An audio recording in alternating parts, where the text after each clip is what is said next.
Assalamualaikum warahmatullahi wabarakatuh. Alhamdulillah rabbil alamin. Asyhadu an la ilaha illallah wa asyhadu anna Muhammadan abduhu rasuluh la nabiyya ba'da. Allahumma shalli ala Muhammad wa ala alihi wa ashabihi ajmain. Saudara pemirsa, di mana saja Anda berada, berjumpa kembali dengan saya Mukhlis Dendros dalam acara Kultum, kuliah lebih kurang 7 menit. Salimul akidah, akidah yang bersih, merupakan topik kita pada kesempatan ini.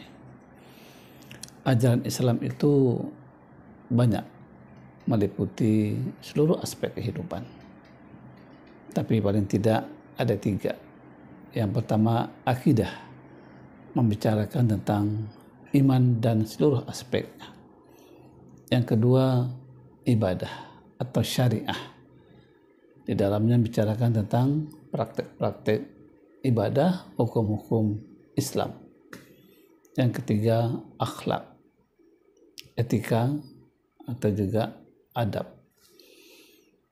Nah, di antara 3 itu, salah satunya adalah salimul akidah. Seorang muslim dituntut memiliki akidah atau iman yang baik, iman yang bersih, sebagaimana judul pada kesempatan ini, salimul akidah. Kenapa demikian? Banyak hal, diantaranya Luqmanul Hakim, dia mengajarkan kepada anaknya berbagai macam pendidikan, berbagai macam pengajaran, tetapi yang dia prioritaskan adalah memberikan dan penanaman akidah atau iman yang bersih, tak tercemari oleh syirik atau khurafat lainnya. Allah menggambarkan hal ini dalam surat Luqman ayat 13. Ya bunayya, kata Luqman, wahai anakku, la tusyrik billah, jangan kau syirikatkan Allah. Inna syirka la zulmun azim, sesungguhnya syirik itu merupakan kezaliman yang besar. Berbahaya sekali ya syirik ini, merusak iman kita, menghancurkan ibadah kita.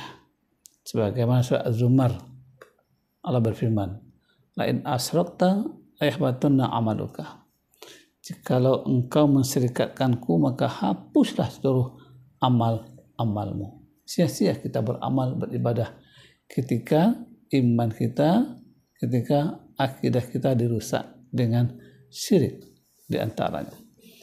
Ini yang ditanamkan Luqman kepada anaknya.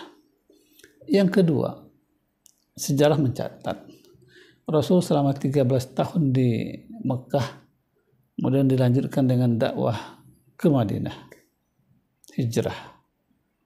Nah, selama berada di Mekah, Rasul memprioritaskan penanaman akidah iman kepada umatnya. Sehingga Rasul ketika itu tidak buru-buru untuk menghancurkan berhala, untuk membangun masjid, tidak buru-buru juga menyatakan halal dan haram. Sebab masyarakat ketika itu dengan budayanya penuh dengan kemusyrikan, penuh dengan kesyirikan. Maka Rasul pertama kali tanamkan adalah iman, akidah yang benar. Sehingga ketika iman dan akidah itu sudah bagus, sudah tertanam, akhirnya mereka orang-orang kafir yang masuk Islam itu yang akhirnya menghancurkan berhala. Ini sejarah Rasulullah SAW. Kemudian yang ketiga, urgensi daripada salimul akidah itu adalah agar kita siap menerima ujian, tantangan kehidupan ini.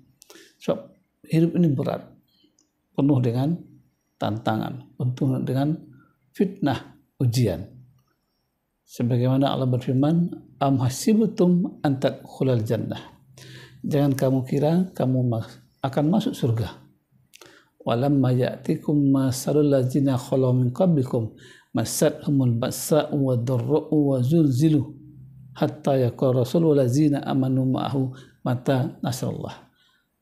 Ala inna nasrullahi qarib.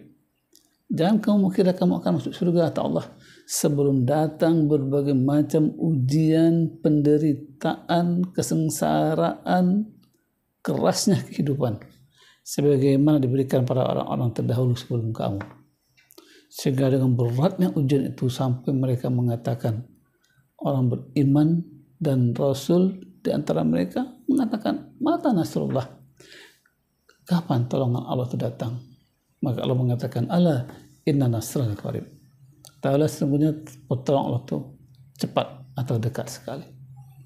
Jadi kita hidup di dunia ini kalau tidak memiliki iman yang baik, yang bersih, mungkin kita akan larut dengan kehidupan yang tidak islami. Banyak orang yang akhirnya hidupnya stres, ya, sampai ada yang gila, ada yang bunuh diri karena nggak mampu, ya, untuk menerima beban hidup yang diberikan Allah di dunia ini. Saudara sekalian, di mana saja Anda berada, paling tidak 3 hal itulah, ya, tentang urgensi salimul akidah.